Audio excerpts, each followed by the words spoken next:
华为又出事了，一辆华为问界 M9 在高速上失控，以130千米每小时的速度撞上了一辆大货车。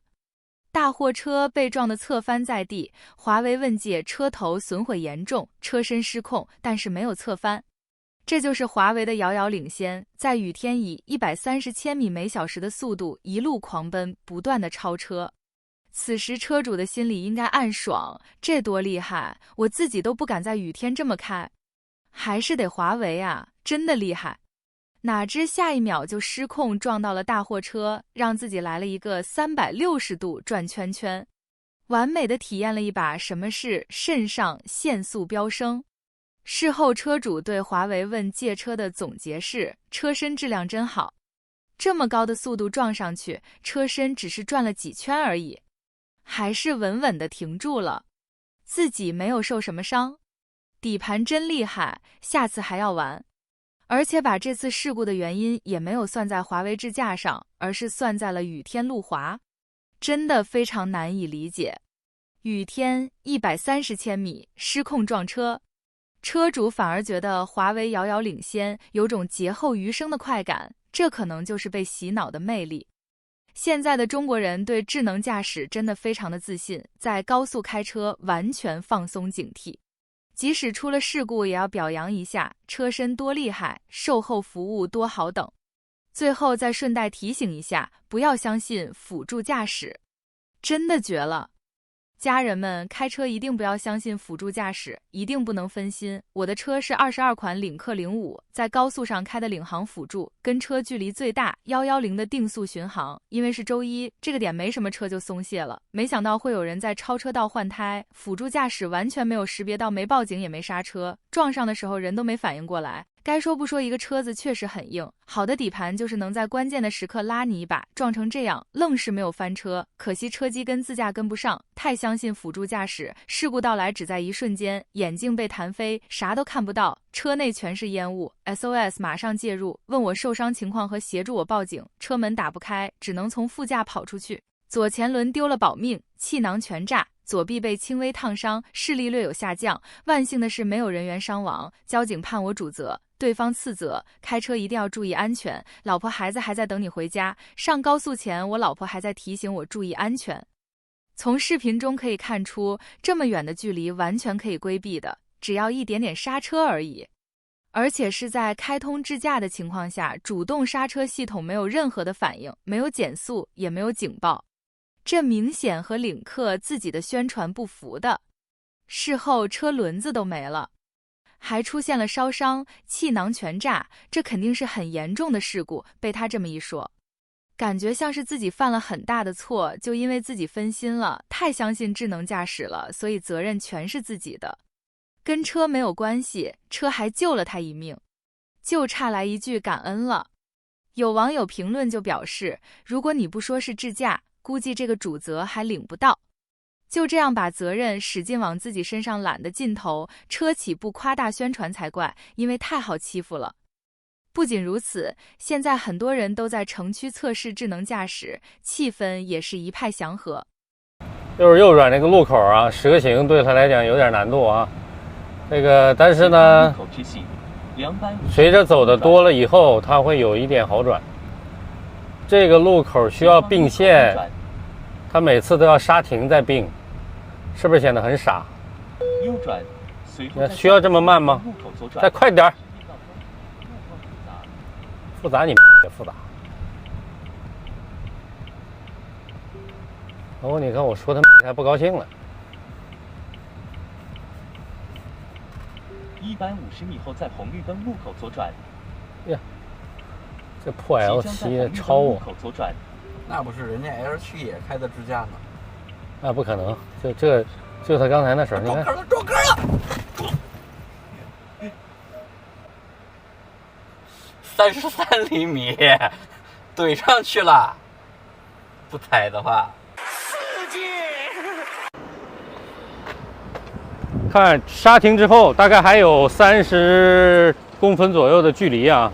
这个多亏车速慢，否则他让我接管，我也管不了了，就只能撞栏杆了。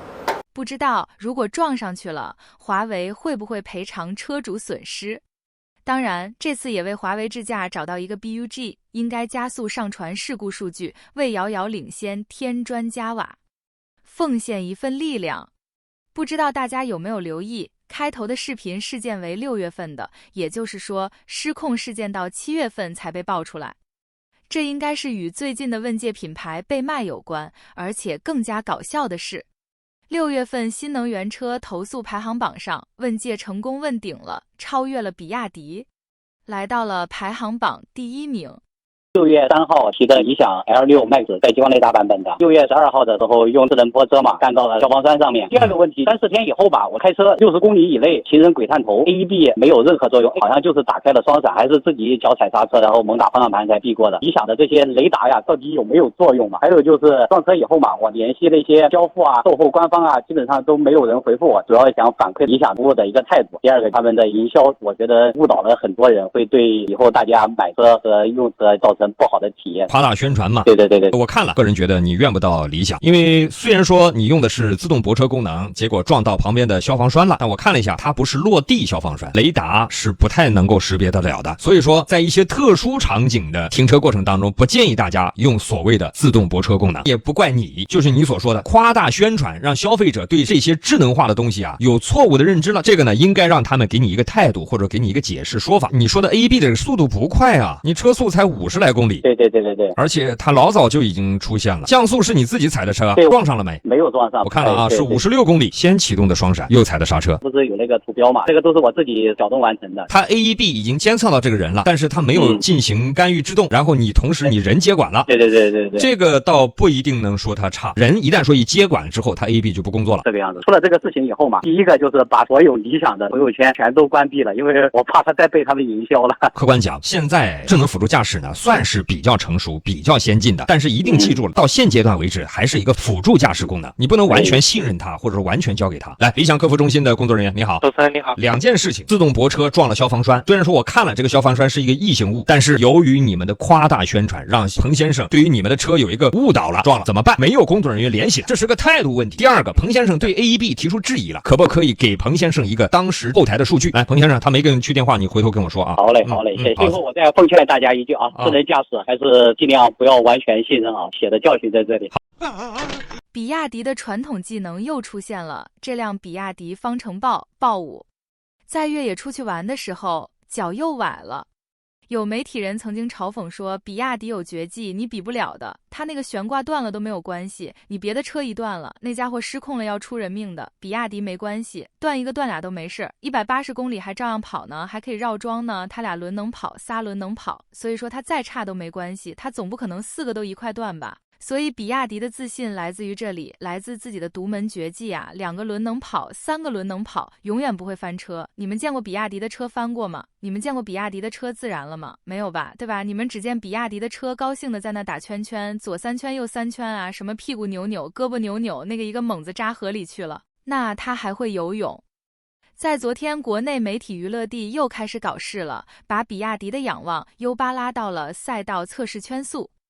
也是活久见，对于一个3吨多重的车来说，确实占不了什么便宜。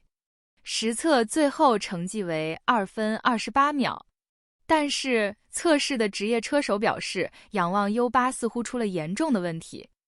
其实出现了一个比较严重的一个问题，就是这台车的右前悬挂是不是有一些部件的松动。在我完成这一圈之后呢，它的方向往右歪了大概5度。在结束了赛道圈速测试以后呢，小马哥说这台车的前悬架可能有问题啊。那我们也是第一时间来进行相应的准备和检查，在保持它的测试模式不变的情况下去测量，左边的前悬架是要比右边低出了12毫米。接下来我们在道路上去正常的行驶以及散热的时候，也可以看到方向盘是偏右一些。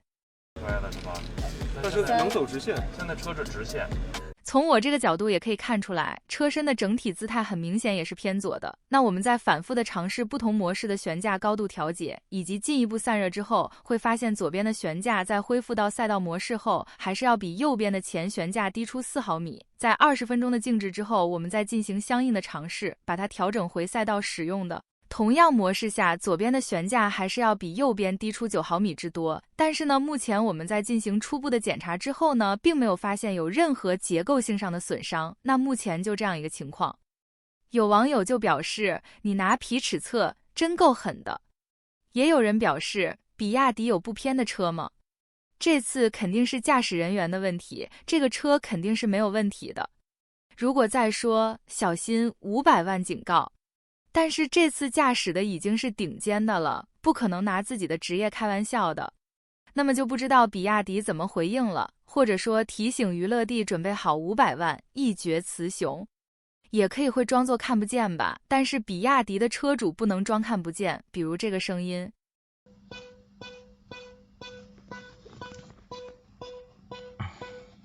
这是比亚迪系统崩溃的声音，车主表示比亚迪元突然间系统崩溃，显示屏上长满了故障灯，实体按键没有任何反应。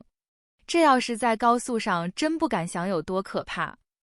而且比亚迪车的 EV 受限也是常有发生，这位车主在拖车上发视频劝大家，比亚迪秦高速 EV 受限，差点被撞，各位买车的时候还是要多注意一下。比亚迪的各种质量问题被爆出来，还是没有影响到其销量。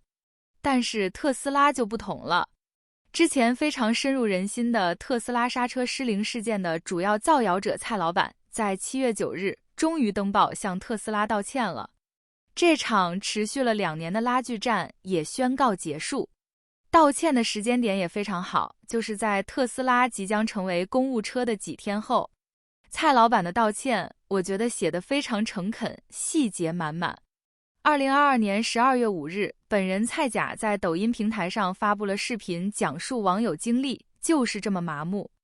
在上述2个视频中，本人蔡甲作为专业车评人，置电动汽车的动能回收功能及其原理于不顾，将电动车刹车灯点亮简单归因于驾驶员踩了刹车，得出错误的刹车失灵的结论，给特斯拉汽车的名誉造成严重损害。此外，本人蔡甲捏造所谓特斯拉上海有限公司工作人员给出的车主在撞车前的0.2秒踩了电门的结论，编造区域高管对公众麻木不仁感到奇怪的言论，还使用心里有鬼、大便便、侥幸、麻木、嫌弃、不配、脏了他们的眼、悲哀等侮辱性和否定性言辞，恶意诋毁，贬损特斯拉汽车名誉。经法院审理及判决，本人已认识到自身的错误，并已深刻反思了自己的行为。互联网并不是法外之地，言论自由应在法律框架内行使。互联网上言论的发布应以事实为依据，未经合理核实的事实，任何人都不得擅自在公开场合发表。上述行为给特斯拉上海有限公司名誉权造成了侵害，本人就上述行为对贵司致以诚挚的道歉。蔡老板之前也是网络大 V， 全网曾经有超过700万的粉丝。去年12月被封杀，原因为对某汽车企业的产品质量、名誉等进行恶意诋毁，并持续蓄意炒作。这里很明显是特斯拉了。但是这位大 V 还是有点脾气，在之前曾经拒绝道歉，被法院强制执行，从而引发关注。这位大 V 在2021年爆料称，自己的一个朋友是特斯拉的供应商之一。特斯拉在国产化后，对供应商采取压低报价、严苛结款方式或周期等手段，此举可能造成供应商的产品质量出现问题。同时，特斯拉方面负责检查的人员以及供应商人员存在吃拿卡要等行为。2022年，这一案件的法院判决结果出炉，蔡甲向特斯拉公开道歉，并赔偿特斯拉10万元。法院认定蔡老板视频内容并无事实依据，属于捏造虚假事实。且蔡老板在视频中言辞较为激烈，带有明显的侮辱性以及负面评价，已经超出监督批评的合理范围，具有对特斯拉公司侮辱、诽谤的故意。2023年6月6日，特斯拉在官方微博发文称，蔡某在侵犯特斯拉名誉权被判败诉后，因拒不履行在相关网络平台公开赔礼道歉的义务，被浙江省宁波市中级人民法院强制执行。除了特斯拉之外，今年1月，蔡甲还被判向理想汽车登报道歉，并需赔偿22150元，也算一锤定音了，也为特斯拉在中国的进一步发展扫除了阴霾。但是我看来，像之前的小牛说车，还有其他一些汽车大 V 被封杀，确实给车评圈少了点娱乐气质，没那么好玩了。现在统一的都是遥遥领先，打倒合资车企。我真是受不了了！我今天要怼蔡老板。我说蔡老板，你怎么胆儿那么大呀？什么都敢说，你敢抽我吗？你敢吗？